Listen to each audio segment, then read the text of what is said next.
4.5 एकड़ संप्रभु और मोबाइल अमेरिकी क्षेत्र। अमेरिकी नौसेना अपने निमित्त वर्ग के वाहक का वर्णन इस प्रकार करती है। ज्यादातर लोग जानते हैं कि विमान वाहक या पनडुब्बी क्या है, लेकिन आधुनिक युद्धपोतों की 7 श्रेणियां हैं, जिनमें विमान वाहक, क्रूजर, विध्वंसक, फ्रिगेट, कारवेट शामिल हैं। यह उभयचर हमला करने वाले जहाज और पनडुब्बियां हैं। युद्धपोतों के बारे में क्या कहें? ओह ठीक है, एक युद्धपोत बड़ी क्षमता वाली बंदूकों के साथ एक बड़ी बख्तर पोत थी। 19वीं सदी के अंत और 20वीं सदी की शुरुआत में वे सबसे शक्तिशाली प्रकार की पोत थी, लेकिन जैसे जैसे नए प्रकार की पूजाएं नीले पानी में यात्रा करने लगी, युद्धपोत फीके पड़ गए। कौन अंतिम को सेवा मुक्त कर दिया गया है कि शीत युद्ध का अंत और नौकरी के बारे में क्या, या वीडियो के दौरान दर्शकों के प्रश्न क्या हैं, इसके लिए टिप्पणी अनुभाग क्या है। तो इस वीडियो के माध्यम से आपकी यात्रा समाप्त हो गई है। आप जानते हैं कि विध्वंसक को ऐसा क्यों कहा जाता है। भले ही सभी युद्धपोतों को नष्ट करने की शक्ति होती है, और आप अंततः जान जाएंगे कि इन वर्गों के जहाजों को एक दूसरे से क्या अलग करता है, या आप करेंगे। पहला विमानवाहक पोत 1920 के दशक की शुरुआत में परिचालन में आया, जिसमें समुद्र में लॉन्चिंग, रिकवरी और सर्विसिंग विमानों का भंडारण किया गया। देश को घर से दूर और दुश्मन के करीब हवाई अभियानों में सक्षम बनाना स्पष्ट कारणों से बहुत फायदेमंद है। चूंकि एकल सुपर वाहक के पास कुछ देशों की संपूर्ण वायुसेना को टक्कर देने के लिए पर्याप्त मारक क्षमता होती है, वाहक वायु विंग एक दिन में 700 से अधिक लक्ष्यों पर हमला करने के साथ साथ 150 से अधिक स्ट्राइक मिशन करने में सक्षम है। लेकिन वे मित्रवत बलों की रक्षा भी कर सकते हैं, इलेक्ट्रॉनिक युद्ध का संचालन कर सकते हैं, विशेष अभियानों में सहायता करें और कार्यान्वित करें। खोज एवं बचाव अभियान। सुपर वाहक जहाज की कंपनी एयर विंग और अन्य सहायक सामग्री सहित 4 से 5,000 कर्मियों को समायोजित कर सकते हैं। भले ही विमान वाहक के पास सतह से हवा में मार करने वाली मिसाइलें, बंदूकें और अन्य हथियार हो, वे आमतौर पर अकेले यात्रा नहीं करते हैं, और कहा कि वे यात्रा करते हैं, उनके पास अन्य वर्गों से बना बेड़ा होगा। सैन्य जहाजों की देखभाल को बुलाओ। एयर स्ट्राइक ग्रुप, जो आमतौर पर एक विमान वाहक से बना होता है, कम से कम एक क्रूजर और वर्षों या फ्रिगेट्स को नष्ट करने के लिए, और 65 से 70 विमान वाहक स्ट्राइक ग्रुप के एक वाहक एयर विंग में इस अवसर पर पनडुब्बी, रसद जहाज और एक आपूर्ति जहाज और विमान भी शामिल हो सकते हैं। वाहक अक्सर कानून के लिए कमांड प्लेटफॉर्म के रूप में कार्य करता है। युद्ध समूहों या बहुराष्ट्रीय कार्यबलों से आग्रह किया गया कि विमान वाहक पारंपरिक रूप से डीजल ईंधन पर चलते हैं, लेकिन कुछ नए विमान वाहक परमाणु संचालित हैं।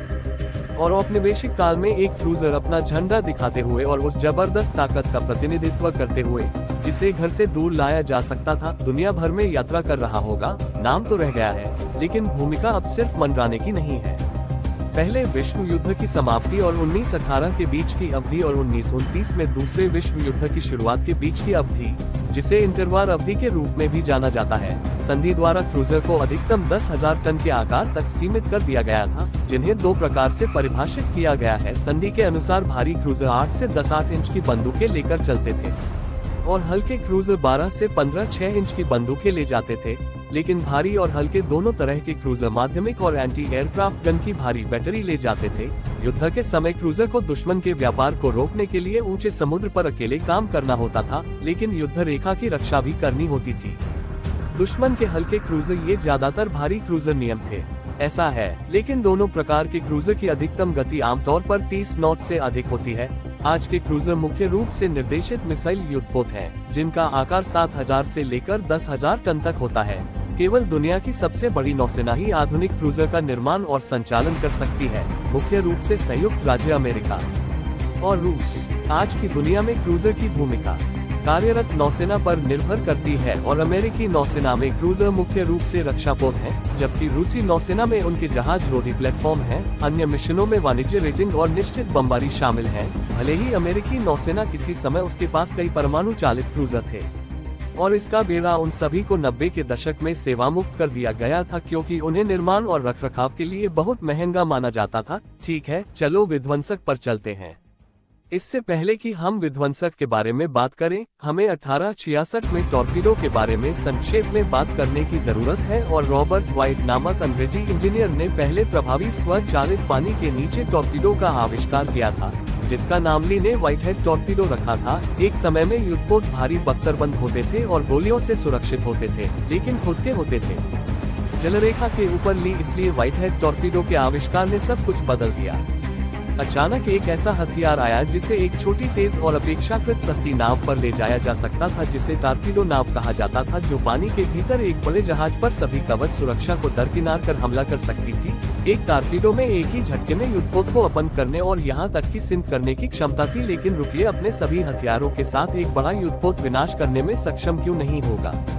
एक छोटी टारपीडो नाव देखे कि पगड़ी इंजन ने टारपीडो नौकाओं को ऐसी गति तक पहुंचने की इजाजत दी जो बड़े कैलिबर को चुनौती देती है, लेकिन युद्धपोतों और क्रूजर पर बंदूकों से धीमी गति से गोलीबारी करती है, जिसके परिणामस्वरूप जहाजों की नई श्रेणी मुख्य बेड़े को टारपीडो नौकाओं से बचाने के लिए उभरी है। और यह रचनात्मक था। टारपीडो नाव विध्वंसक कहे जाने वाले टारपीडो नाव विध्वंसक बड़े थे पीटरबिल्ट की तुलना में, लेकिन क्रूजर्स की तुलना में बहुत छोटा है, और इसका मतलब ये था कि टारपीडो नौकाओं से निपटने के लिए वे अधिक कुशल और बेहतर ढंग से सुसज्जित है। इसलिए उन्होंने टारपीडो नौकाओं से बचाने के लिए बेड़े के साथ नीले पानी की यात्रा शुरू कर दी, लेकिन निश्चित रूप से विध्वंसक नौकाओं के बाद ही टॉर्पीडो से लैस, जिसने उन्हें छोटे को की सीमा से परे बड़े दुश्मन के युद्धपोतों को टॉर्पीडो करने की अनुमति दी। ऑफशोर टारपीडो नौकाएं, और यह टारपीडो नौकाओं के लिए अंत था, लेकिन टारपीडो नाव विध्वंसक के लिए नहीं, जिन्हें अब केवल विध्वंसक के रूप में संदर्भित किया जाता है।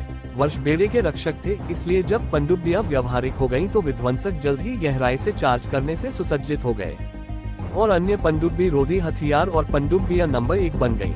दुश्मन और जब विमान नौसैनिक बेड़े के लिए एक बड़ा खतरा बन गए, तो विध्वंसकों ने वायुरोधी मिसाइलों को अपनाया। इस तरह विध्वंसक युद्धपोतों के बीच सभी ट्रेडों में सबसे आगे हो गए। आज विध्वंसक अधिकांश नौसेनाओं द्वारा संचालित सबसे बड़े सतही लड़ाकू विमान हैं, जिनका आकार 6000 टन तक है। विध्वंसक तेज जहाज थे।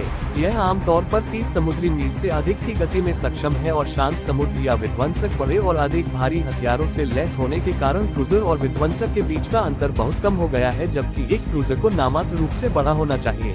ये हमेशा मामला नहीं होता है, लेकिन एक क्रूजर होता है। आमतौर पर यह माना जाता है कि कमान के लिए अधिक सुविधाएं हैं। कम से कम अमेरिकी नौसेना में नियंत्रण, जिसका अक्सर मतलब होता है कि क्रूजर के पास अतिरिक्त संचार उपकरणों को शक्ति देने के लिए अधिक जगह और अतिरिक्त ऊर्जा होती है, और यह बेड़े की रक्षा के समन्वय के लिए कमांड और नियंत्रण कक्ष होता है। वर्षों को नष्ट करने के समान नौसेना के बेड़े में फ्रिगेट्स काफी आम बदलाव है। वे जल्दी से युद्धाभ्यास करते हैं और उनकी भूमिका बड़े वाहनों को हवा की सतह और पानी के नीचे के खतरों से बचाना और उनकी रक्षा करना है। फ्रिगेट्स या सबसे छोटे नीले पानी की सतह के लड़ाकू विमानों में से एक और अतीत में वे इस्तेमाल करते थे, विध्वंसक की तुलना में हल्की मुख्य बैटरी ले जाने के लिए। उदाहरण के लिए 3-3 इंच या 2-5 इंच की बंदूकें इन दिनों आम हो गई हैं। उनमें एंटी एयर गन और शायद टारपीडो ट्यूब की एक छोटी बैटरी हो सकती है, हालांकि वे थिएटर वायु रक्षा के लिए विशेष रूप से उपयुक्त नहीं है। उनकी ताकत आमतौर पर उनकी एंटी पनडुब्बी में होती है। उदाहरण के लिए शाही नौसेना के हथियार। फ्रिगेट्स के वर्ग में विशेष पनडुब्बी रोधी युद्ध क्षमताएं होती हैं और ये उन्नत सोनार उपकरण और टॉर्पीडो से सुसज्जित होते हैं।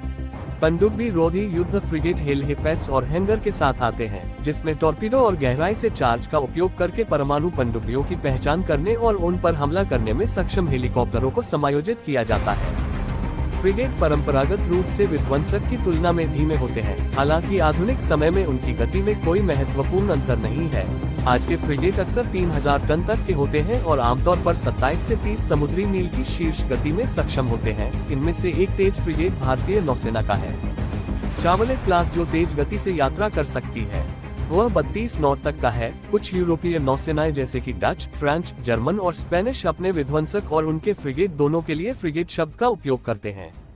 वे जहाज जो फ्रिगेट से छोटे होते हैं उन्हें आमतौर पर कार्वेट या मिसाइल नौकाओं के रूप में पहचाना जाता है, जो पूर्ण वायु रक्षा रडार के लिए पर्याप्त बड़े नहीं होते हैं और इसलिए अन्य जहाजों को एस्कॉर्ट करने या बड़े क्षेत्रों की रक्षा करने के लिए उपयोग नहीं किया जाता है। वे अक्सर अधिक खेलते हैं, इसलिए ये दिया जा सकता है हमला करने के लिए अपनी जहाज रोधी मिसाइलों का उपयोग करें। और कुछ हैं मार खाने से बचने के लिए काफी छोटी और चालबाज, वे आमतौर पर उपयुक्त नहीं होती हैं। नीले पानी में काम करने में सक्षम होती हैं, इसलिए वे आमतौर पर तटों के करीब रहती हैं। मिसाइल नौकाएं एक छोटा जहाज है जो कई एंटीशिप मिसाइलों से सुसज्जित है। उनकी लागत कम है और कुछ हद तक एक बड़ा विकास है।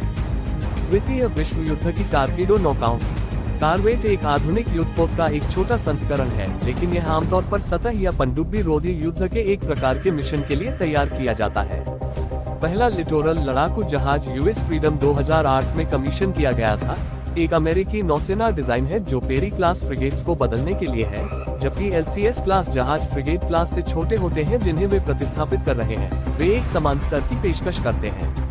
हथियार की दुनिया में प्रति व्यक्ति 50 से कम की आवश्यकता होती है। चालक दल के प्रतिशत में उनकी अधिकतम गति 40 समुद्री मील से अधिक हो सकती है। समुद्र तटीय लड़ाकू जहाज छोटे जहाज होते हैं और शाब्दिक रूप से अन्य देशों में तटीय अभियानों के करीब होने के लिए उपयुक्त होते हैं। नौसेना के समुद्र तटीय लड़ाकू जहाजों के सबसे करीब गश्ती जहाज या कारवेट होंगे। तटीय लड़ाकू जहाजों की एक दिलचस्प विशेषता